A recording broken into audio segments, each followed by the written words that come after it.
ಎಲ್ಲರಿಗೂ ನಮಸ್ಕಾರ. ನಾನು ನಿಮ್ಮ ಚೆನ್ನ. ಇದನ್ನು ಝಾನ್ಸಿ ರಾಣಿ ಲಕ್ಷ್ಮೀಬಾಯಿಯವರ 10 ಸಾಲಿನ ಪುಟ್ಟ ಭಾಷಣ ನೋಡ್ತಾ ಇದ್ವಿ. ಈ ಒಂದು ಭಾಷಣ ಇಷ್ಟವಾದರೆ ಲೈಕ್ ಮಾಡಿ, ಶೇರ್ ಮಾಡಿ, ಸಬ್ಸ್ಕ್ರೈಬ್ ಆಗೋದು ಮರಿಬೇಡಿ ಅಂತ ಹೇಳ್ತಾ ಈ ವಿಡಿಯೋ ಬಗ್ಗೆ ನೋಡ್ತಾ ಹೋಗೋಣ ಬನ್ನಿ. ನೀವು ಭಾಷಣ ಮಾಡುವಾಗ ಪಾಯಿಂಟ್ಗಳನ್ನು ನೆನಪಿಡಿ, 1 ರಿಂದ 10 ಪಾಯಿಂಟ್ಗಳು ನೆನಪಿಡಿ. ಓಕೆನಾ? 1ನೇ ಪಾಯಿಂಟ್ 2ನೇ ಪಾಯಿಂಟ್ ಅಂತ ಭಾಷಣದಲ್ಲಿ ಹೇಳ್ತಾ ಹೋಗಬೇಡಿ. ನಾನು ಯಾವ ರೀತಿಯಾಗಿ ಹೇಳ್ತೇನೆ ನೀವು ಅದೇ ರೀತಿಯಾಗಿ ನೀವು ಹೇಳ್ತಾ ಹೋಗಿ. ಸರಿನಾ? ನೋಡ್ತಾ ಹೋಗೋಣ. ಎಲ್ಲರಿಗೂ ಶುಭೋದಯ. ಈ ಒಂದು ಸಂದರ್ಭದಲ್ಲಿ ಝಾನ್ಸಿ ರಾಣಿ ಲಕ್ಷ್ಮೀಬಾಯಿಯವರ ಬಗ್ಗೆ ಮಾತನಾಡಲು ಬಯಸ್ತೇನೆ.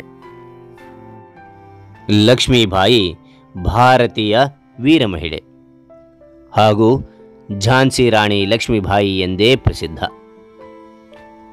ಅವರು ವಾರಣಾಸಿಯ ಕಾಶಿಯಲ್ಲಿ 19 ನವೆಂಬರ್ 1828ರಂದು ಜನಿಸಿದರು. ಅವರ ತಂದೆ ಮೊರೋಪಂತ್ ತಾಂಬೆ ಮತ್ತು ತಾಯಿ ಭಾಗೀರಥಿ ತಾಂಬೆ. ಅವರ ನಿಜವಾದ ಹೆಸರು ಮಣಿಕರ್ಣಿಕಾ ತಾಂಬೆ ಮತ್ತು ಪ್ರೀತಿಯಿಂದ ಎಲ್ಲರೂ ಮನು ಮನು ಎನ್ನುತ್ತಿದ್ದರು.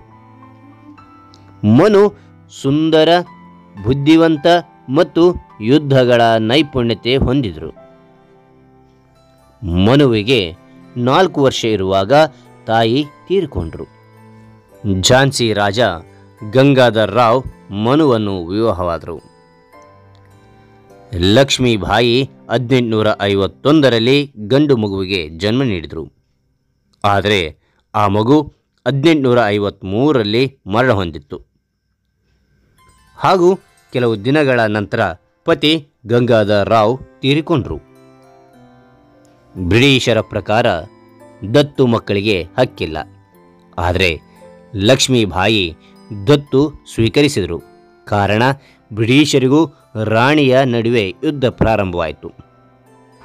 1858 ಜೂನ್ 17ರಂದು ಅವರು ಯುದ್ಧ ಭೂಮಿಯಲ್ಲಿ ನಿಧನರಾದರು ಎಂದು ಹೇಳುತ್ತಾ ಝಾನ್ಸಿ ರಾಣಿ ಲಕ್ಷ್ಮೀಬಾಯಿಯವರ ಬಗ್ಗೆ ಮಾತನಾಡಲು ಅವಕಾಶ ನೀಡಿದ ತಮಗೆಲ್ಲರಿಗೂ ನಮಸ್ಕಾರ.